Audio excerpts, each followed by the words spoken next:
Yashodanandana Braja Jana Ranjana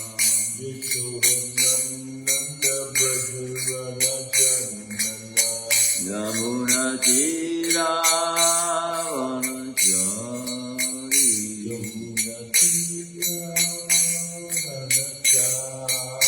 Yamuna Tira Vanachari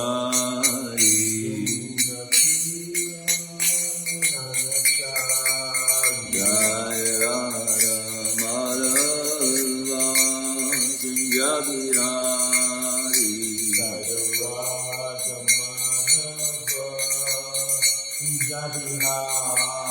Jaya Radha Kunjabihari Jaya Radha Kunjabihari Radha Kunjabihari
Shrimad's Divine Grace, founder of Iskana Bhai, Charanadavinda Bhaktivedanta Swami Srila Prabhupada Ki, Granthra Shrimadbhagavatam Ki, their most merciful Lordship Shri Shriadakunja Bihari Ki, Shri Jagannath Shri Baladev Mahisabhadri Ki, Shri Nataji Shri Balagopal Ki, Shri Gauritai Ki, Nitai Go Prem. All glories to the assembled devotees. All glories to the assembled devotees. All glories to the assembled devotees.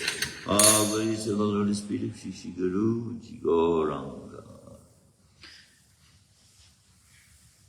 Om Namo Bhagavate Vasudevaya.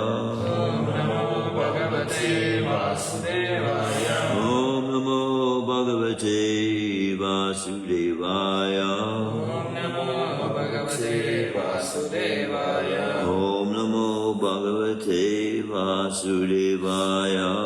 Om Namo Bhagavate Vasudevaya. Narayanam Namaskritya. Narayanam Namaskritya. Naram Chaiva Narottamam. Naram Chaiva Narottamam. Devim Saraswatim Vyasam. Devim Saraswatim Vyasam. Tato Jayamudiraya. Tato Nasta Prayashu Bhadreshu. Nasta Prayashu Bhadreshu. Nityam Bhagavata Sevaya. Nityam Bhagavata Sevaya. Bhagavati Uttama Shloke. Bhagavati Uttama Shloke. Bhaktir Bhagavati Naistiki. Bhaktir Bhagavati Naistiki. Reading from the Ekadashi book from chapter 20 entitled Parivartini Ekadashi. Yudhisthira Maharaj asked Lord Sri Krishna, what is the name of the Ekadashi that occurs during the light part of the month of Bhadrapad, August-September? Who is the worshipable deity for this Ekadashi, and what merit does one attain by observing it? Kindly reveal all this to me. The Supreme Lord Sri Krishna replied, This Ekadashi, O Yudhisthira, is called Vamana Ekadashi, and it bestows both great merit and ultimate liberation from material bondage.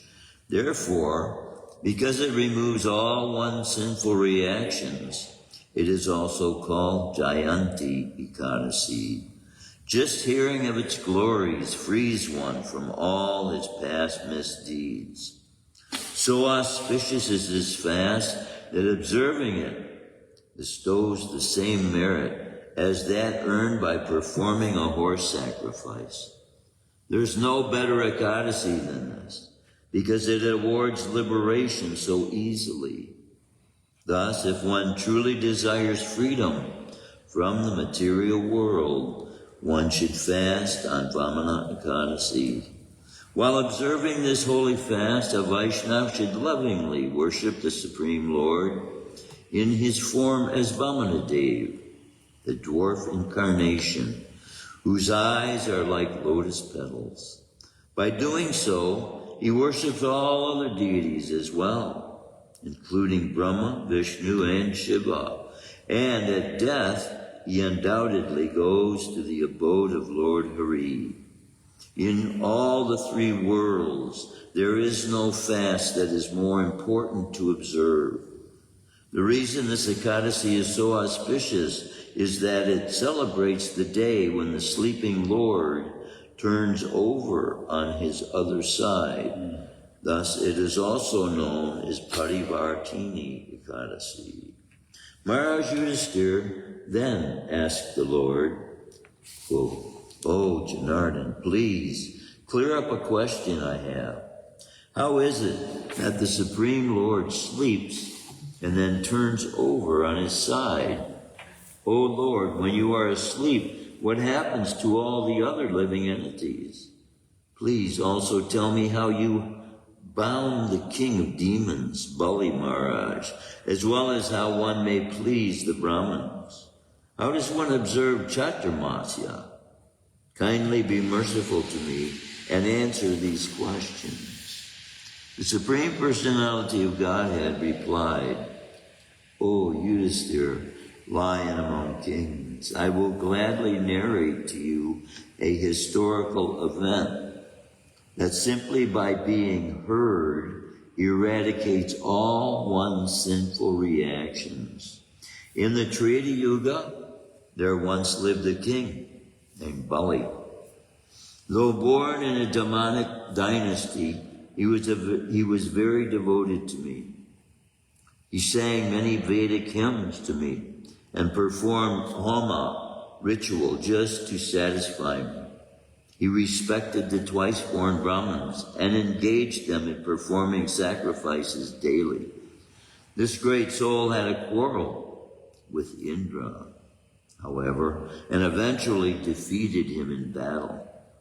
Bali took over his entire celestial kingdom, which I myself had given to Indra. Therefore Indra and all the other demigods, along with many great sages, approached me and complained about Bali Maharaj, bowing their heads to the ground and offering many sacred prayers from the Vedas. They worshiped me, along with their spiritual master Brihaspati. Thus I agreed to appear on their behalf as the dwarf Vamana Dev, my fifth incarnation. King Yudhisthira asked, "O Lord, how was it possible for you to conquer such a powerful demon in a dwarf's body? Please explain this clearly, for I'm your faithful devotee." The Supreme Lord, Sri Krishna, replied, "Though a dwarf, I was a Brahmin, and I approached Bali Maharaj to ask him for alms in the form of land. And I said, 'Oh Bali, please give me just 3 steps of the form of land in charity. Such a small piece of land will be good as all the 3 worlds for me.' Bali agreed to grant my request without lengthy consideration. But as soon as he vowed to give me the land, My body began to expand into a gigantic transcendental form. I covered the entire earth with my feet, all of Bhuvaloka with my thighs, the Svarga heavens with my waist, Mahaloka with my stomach, Janaloka with my chest, Tapaloka with my neck, and Satyaloka with my head and face. I covered the entire material creation. Indeed, all the planets of the universe, including the sun and the moon, were encompassed by my gigantic form. Seeing this astonishing pastime of mine, all the demigods, including Indra and Shesh, the king of snakes, began to sing Vedic hymns and offer prayers to me. Then I took Bali by the hand and said to him, O sinless one, I have covered the whole earth with one step, and all the heavenly planets with the second. Now where shall I place my foot to measure the third step of land you promised me? Upon hearing this, Bali Maharaj bowed down and offered me his head. O Yudhisthira, I placed my foot on his head and sent him all the way to Pataloka. Seeing him thus humbled, I became very pleased and told Bali that henceforth I would permanently reside in his palace. Thereafter, on Parivartini Ekadashi, which occurs during the light part of the month of Bhadra, Bali, the son of Viroshan, installed a deity form of me in his residence.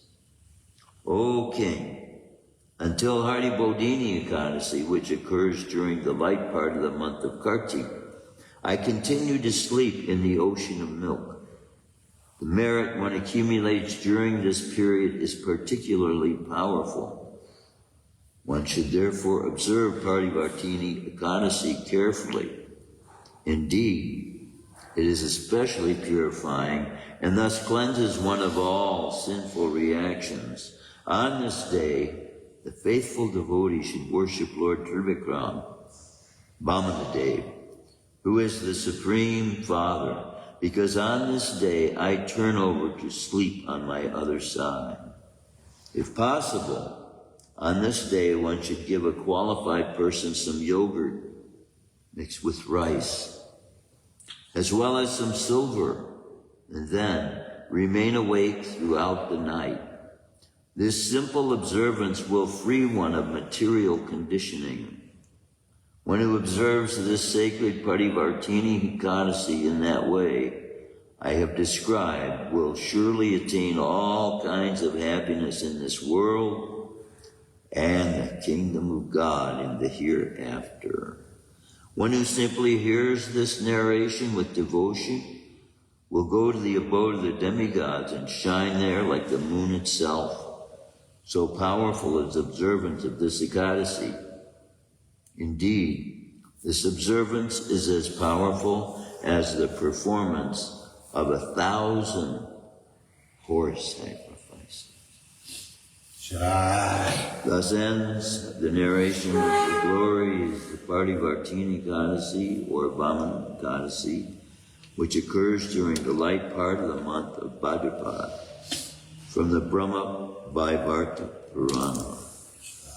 Now, we might want to know what a horse sacrifice is, right? Yeah.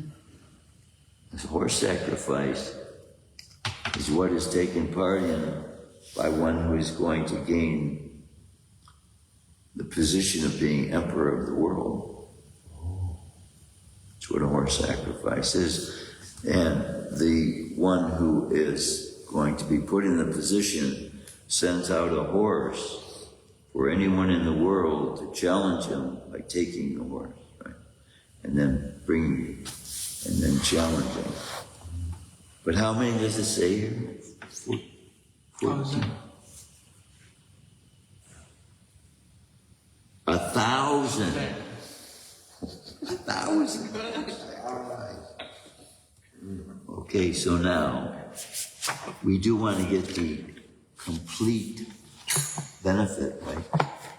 So how we do that is by reciting the names of the Ekadashis, and I will go by the Vaishnava name. We start from the beginning, just repeat after me.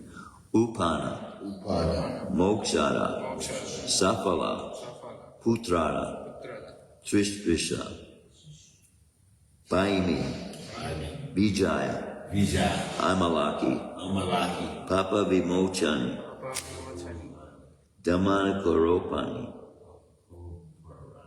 Varutini, Mohini, Apara, Pandava Nirjal, Yogini, Devasaini,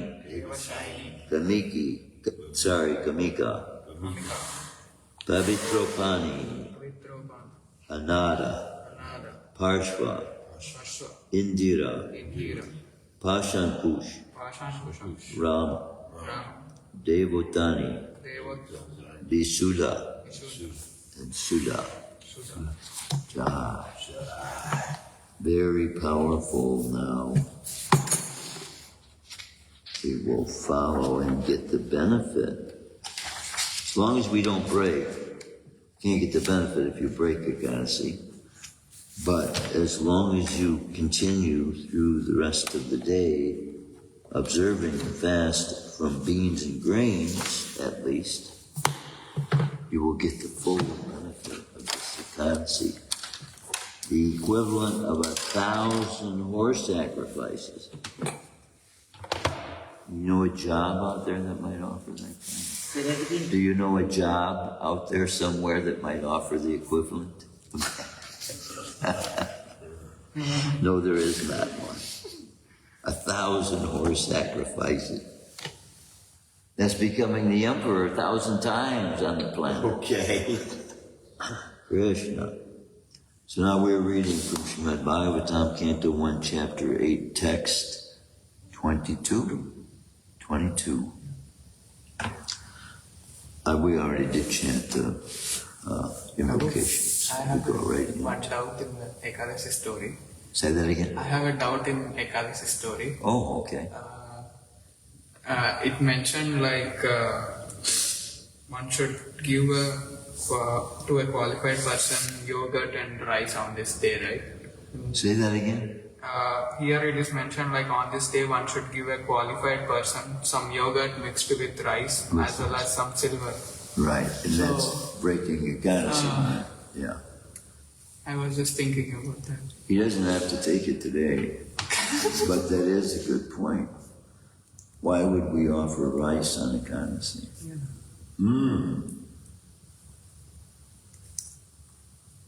I would say if you do offer rice on Ekadashi, you don't offer it for them to take it that day. That's what I would say. But that would be a question to ask Maharaj. Actually, yeah, maybe Jagakru.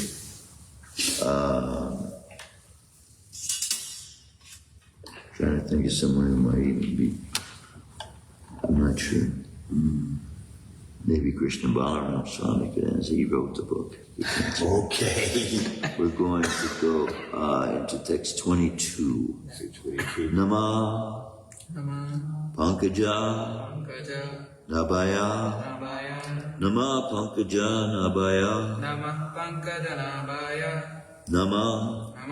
Pankaja Maline Nama Pankaja Maline Nama Pankaja Nitraya Nama Pankaja Nitraya Namaste Pankajangrai Namaste Pankajangrai Nama Pankajanabaya Nama Pankaja Maline Pankajamaline. Nama Pankajanetraya. Namah Pankajanetraya. Namaste Pankajagraye. Namaste Pankajangraye. Nama Pankajanabhaya. Namah Pankajanabhaya. Nama Pankajamaline. Namah Pankajamaline. Nama Pankajanatraya. Namah Pankajanetraya. Namaste Pankajangraye. Namaste Pankajangraye. Please chant. Namah Pankajanabhaya. Nama Pankajanabhaya. Namah Pankajamaline. Nama Pankajanaline. Namah Pankajanetraya. Nama Pankajanetraya. Namaste Pankajangraye. Namaste Pankajangraye. Nama Pankajanabhaya. Nama Pankajanaline. Nama Pankajanetraya.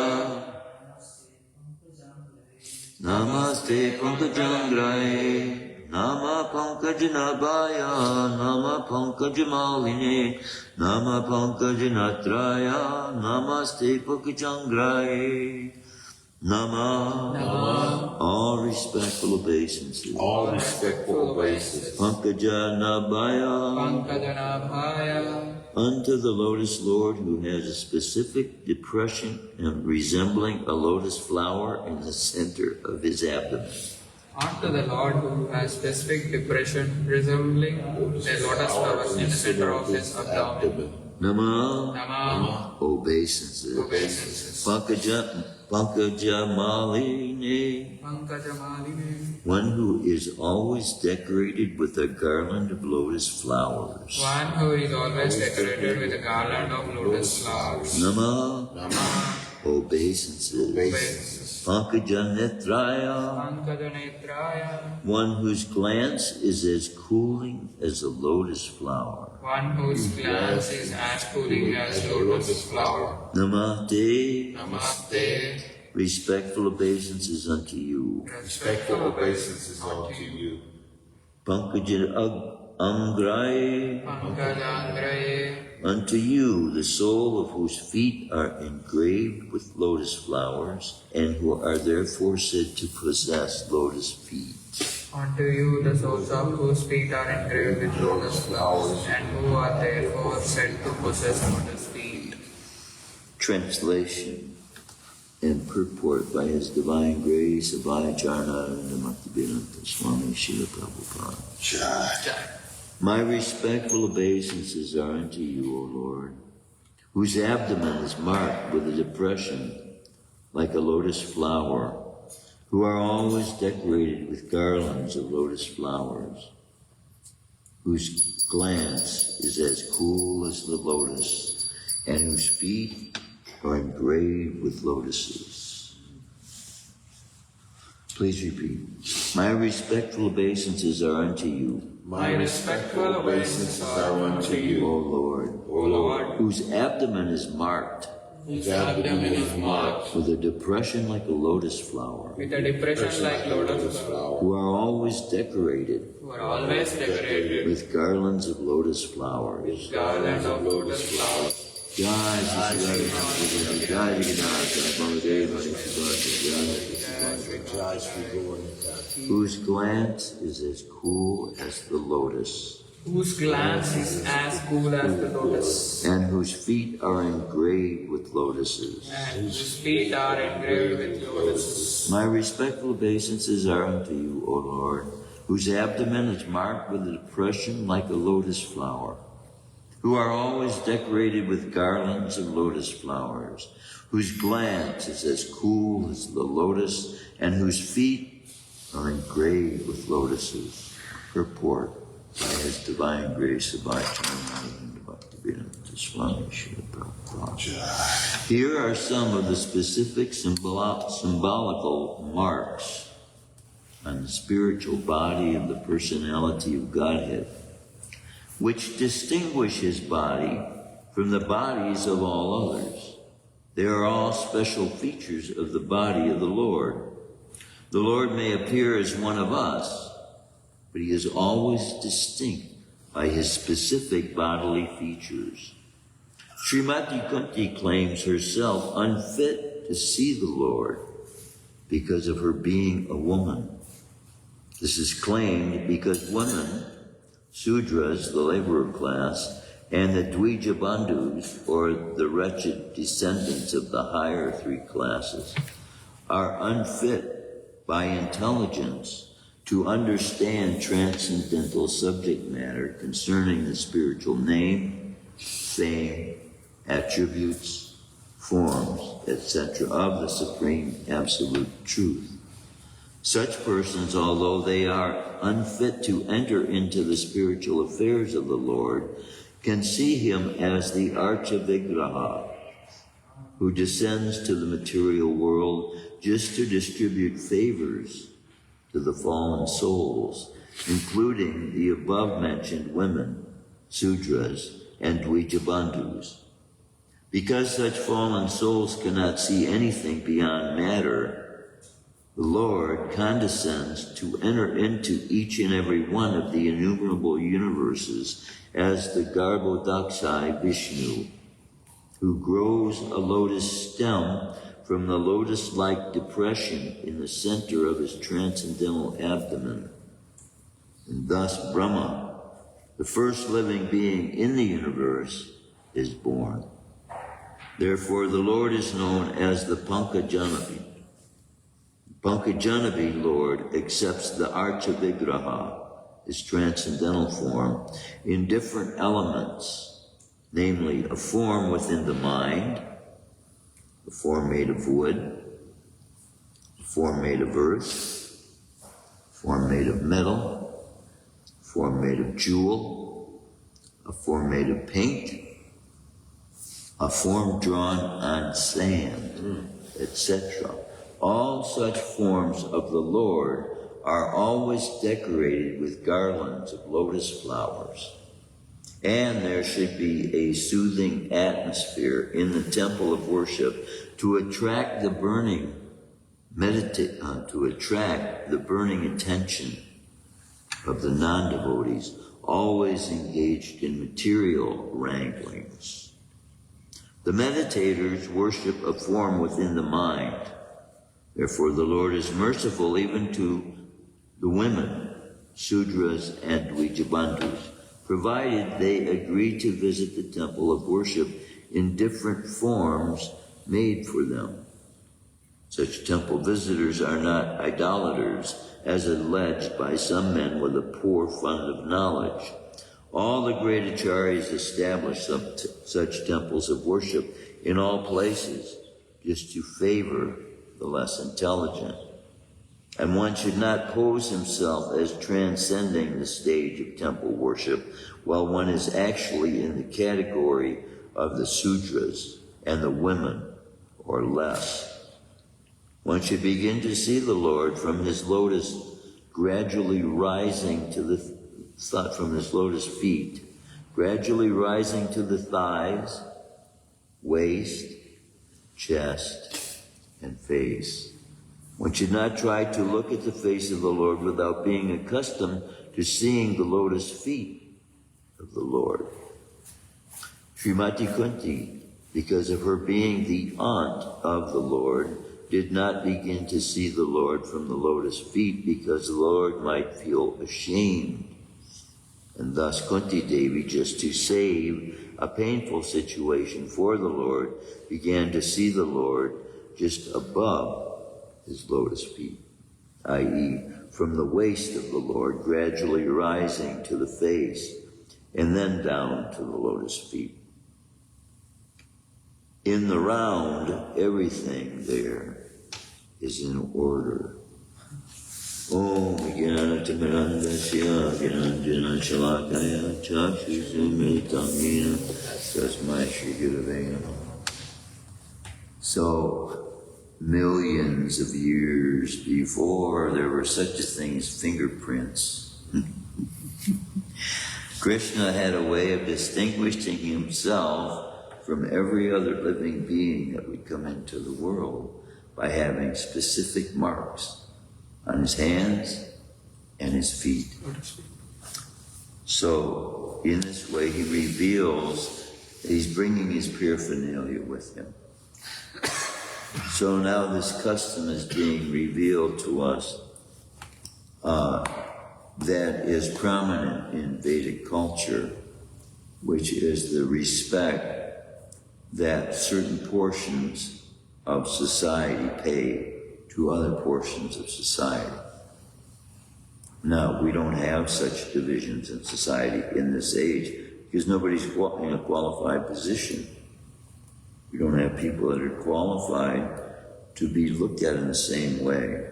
Now, since Srila Prabhupada has established this movement, there are qualified devotees. But speaking in general of society, this way of, see, when we come into the temple as well, there's a specific way we entreat the Guru and the deity when we offer respects. You offer respect straight on to a pure devotee. And to someone who's approaching who you know to be a devotee, then devotees both offer their respectful obeisances directly like that to one another. In the temple, from a distance, you can offer your respectful obeisances to the temple directly to the temple. Once you get in the temple, then you offer, you're on the spiritual master's right side. So you put yourself on the spiritual master's right side and then offer obeisances that way to him with him on your left side. Same way with the deity. So we don't treat him as a pure devotee, we treat him as a supreme Lord. So the way that it is advised by Narada Muni, how we offer respectful obeisances is like we do to the side, having Krishna on our left side and being on Krishna's right side.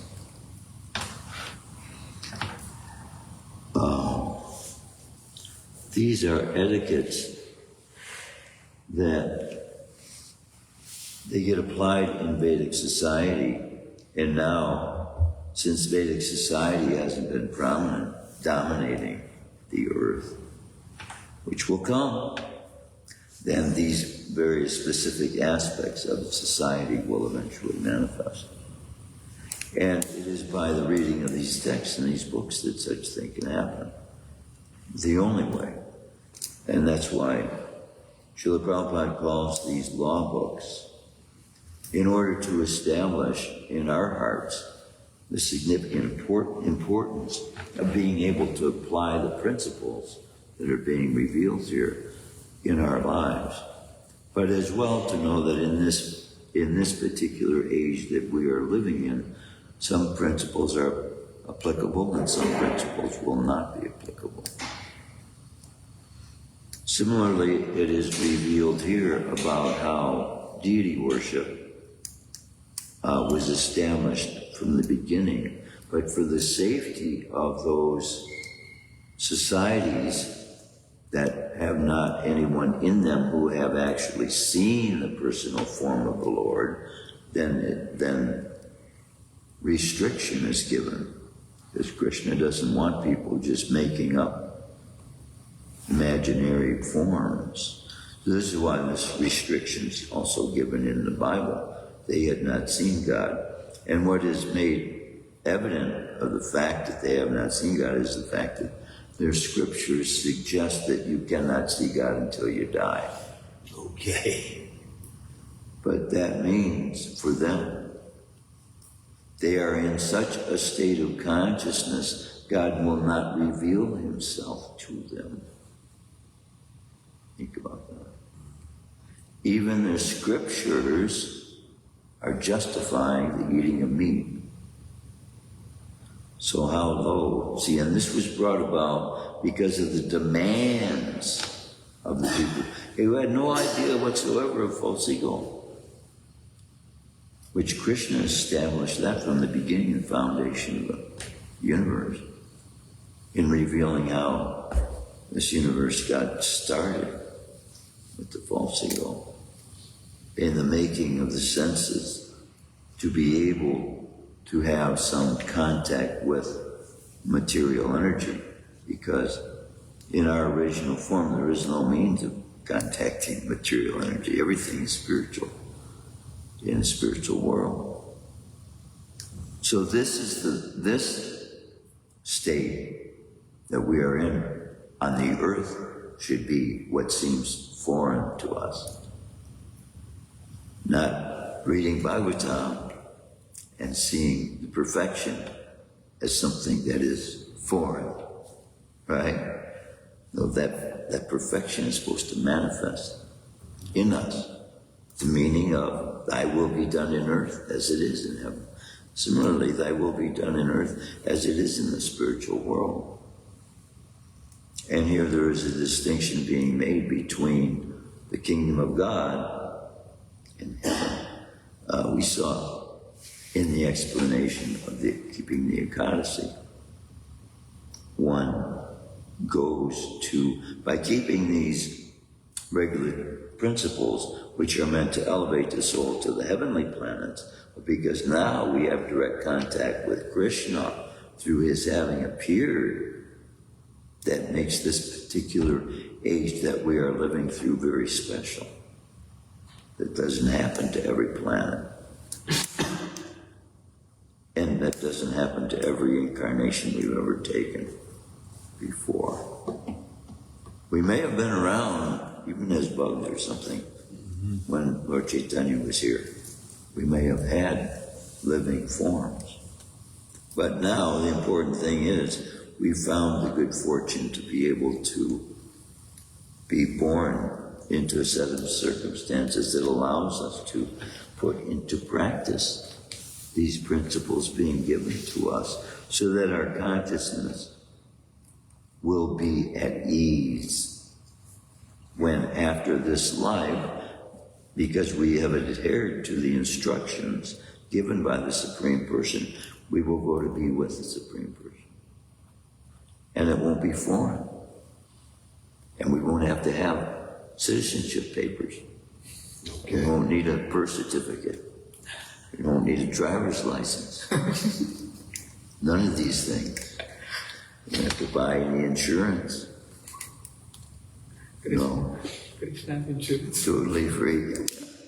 Krishna is the insurance agent. We have the insurance already. Yeah, he is the insurance agent.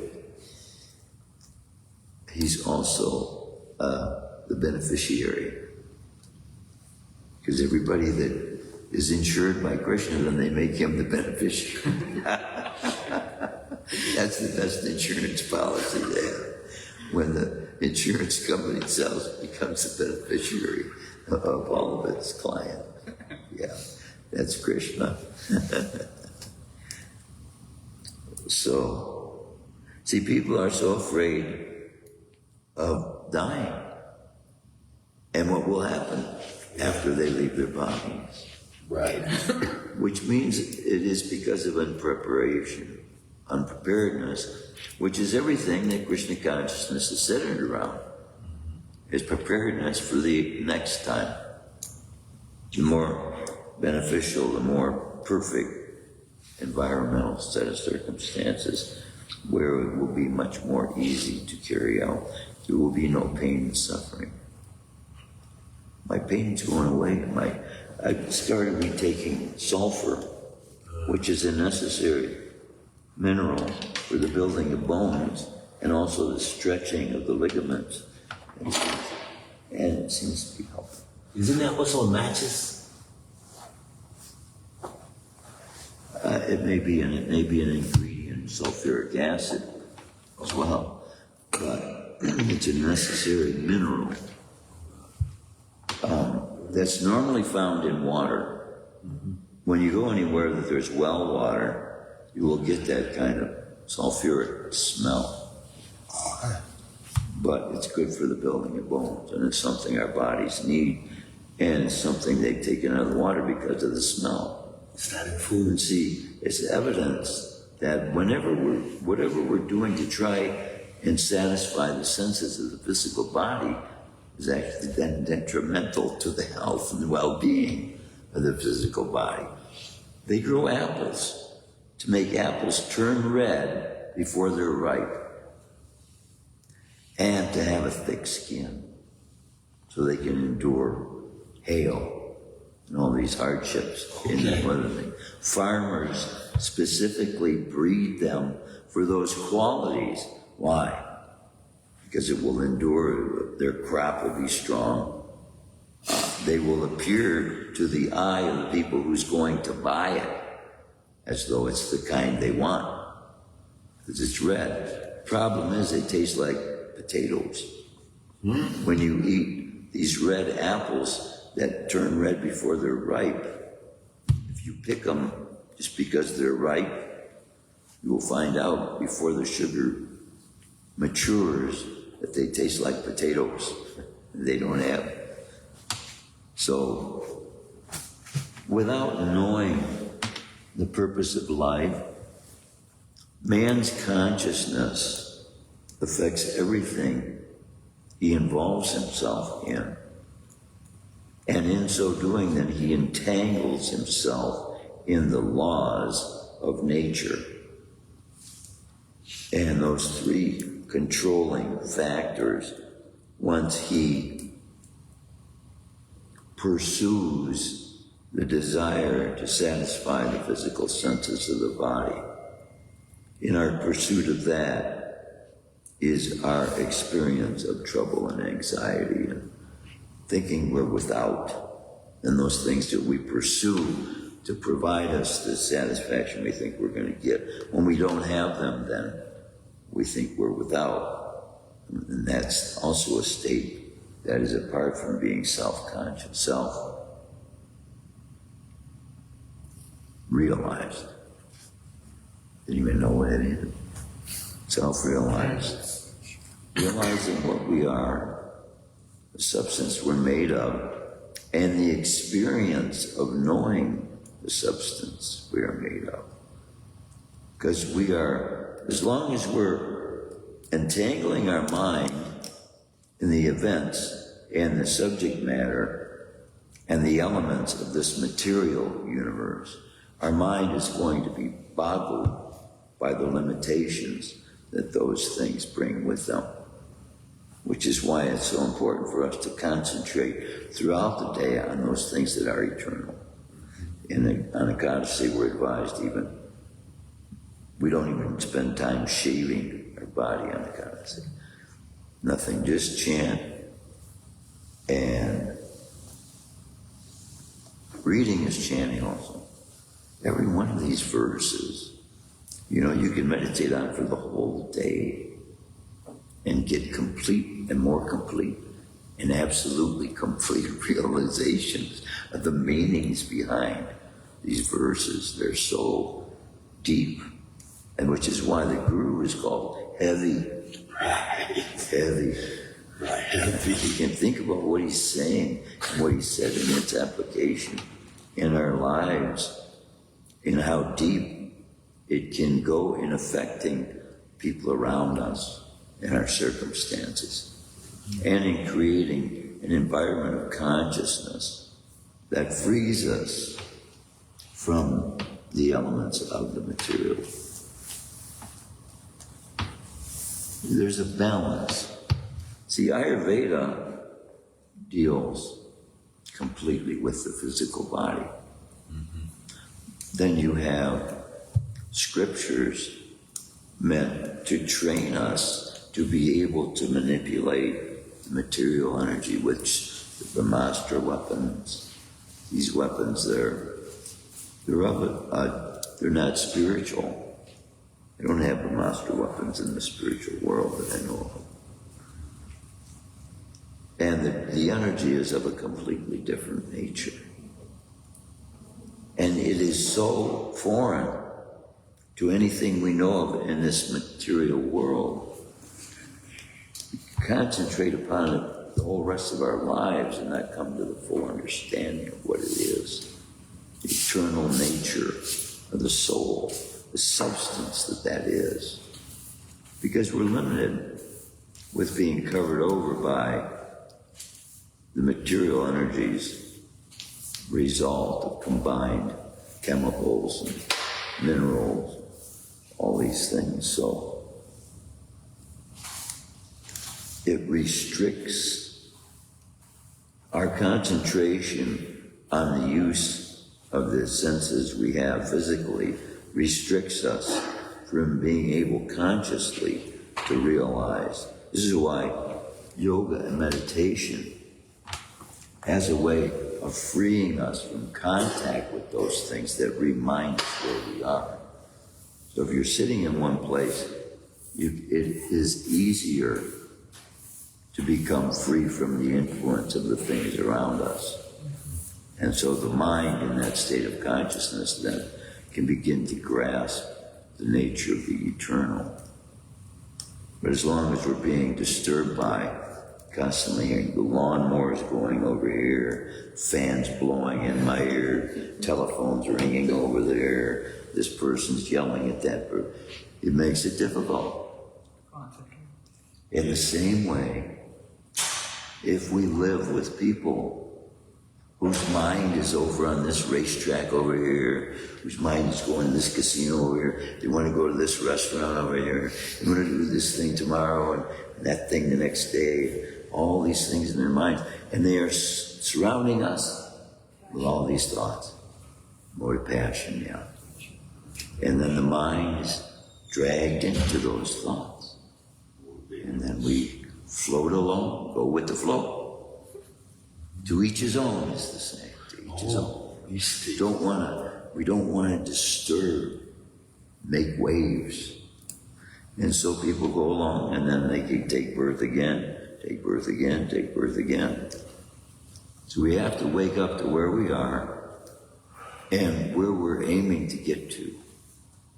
And that can be realized only by the chanting. That's why this chanting is so important, that Krishna impresses upon us the importance by the example given by Haridas. Well, whose appearance? Somebody's appearance. Is it Haridas? Today? Yeah, I think it is today. Oh, wow. This is Namacharya's appearance day. No, we are celebrating the appearance of Vamana Dev today. And the appearance is tomorrow. Is that what it is? Yeah. That's what it is. Vamana Dwadashi. Yeah. That's why Vamana was brought out in the Ekadashi, because the appearance of Vamana Dev tomorrow. We observe that fasting today. So this Ekadashi fast satisfies so many needs of the soul. If one can find the ability to do it. I used to fast on my own as a Christian, not knowing I wasn't even a vegetarian then, but just taking the example of Christ that he gave. He went 40 days without eating in the desert. I don't know if he drank even. I went 3 days without drinking. I didn't know that you shouldn't do that. You can die after 3 days of going without, especially in the desert when it's 110 degrees out. But after 3 days of fasting, your mind gets off of the thoughts of food. And then you even become questioning why you ever thought you needed to eat. Okay. See, and that's the freeing effect. Then by freeing the soul from the entanglement that it has with all these things, it begins to realize its own real need for the Supreme, and to know the presence of the Supreme, and that presence satisfies everything that we have need of. I've been finding I leave time open for questions. Some people have a desire to be able to give class themselves and use the time normally for questions to make their statements that can last 5-10 minutes. What happens? Because they don't stand next to the microphone. It's almost like a blank question that would be heard if they were close enough, but then it just becomes a blank space in the class. So I'm going to ask and request, if you have any questions, please limit it to a question and not a class. Actually, This is not really meant for either of you because neither of you do that. I think you probably know who I'm talking about. God love them. I love questions. But we do have to limit to some extent what questions we ask. But are there any comments, questions, realization? Prabhu, this, like how to worship and how to see darshan, like from lotus feet to talk. Are these all in the Narad Pancharatri? Narad Pancharatri, yeah. And see, that used to be required reading. We had a copy of it in the Pujari room. That if you were going on the altar, you had to read it to know. There's so many things to know: how to bathe, how to approach the deities, what not to do in the presence of the deities. So many things, what not to say, things not to say. So many things. And Narad Muni is the prime hero of ISKCON as far as Pujari worship is concerned. He's the one that has access to every room in every one of Krishna's palaces. That's how dear a friend he is to Krishna. So he came here with the intent of persuading the universe, converting the universe to Krishna consciousness. And that's what we now have a great privilege of being a part of. By the mercy of Krishna and all of his associates that he has given us the privilege of being able to come in contact with now, with their superior knowledge of Krishna. So that when we do come in contact with Krishna, our minds are not full of material ideas and thoughts about what we want. And that's what incarnations of Krishna get when they come here. People are constantly asking them, this thing, that thing, I want this thing, I want that thing, can you do this, heal my body? Do this for me, do that for me. Make God their servant rather than wanting to be the servant. We want to read that which enlightens the soul, which he needs to engage in order to become transcendent. Transcendence. Not necessarily the goal, but the realization of the reality of the state of being of the soul, its natural state, as we want to become knowledgeable of. Yeah. There's no schools for that are considered to be qualified and authorized, other than what ISKCON is providing that I've seen. I don't know, there may be. There are books on it. Yeah. Jai. Shrimadbhagavatam ki jai, Srila Prabhupada ki jai.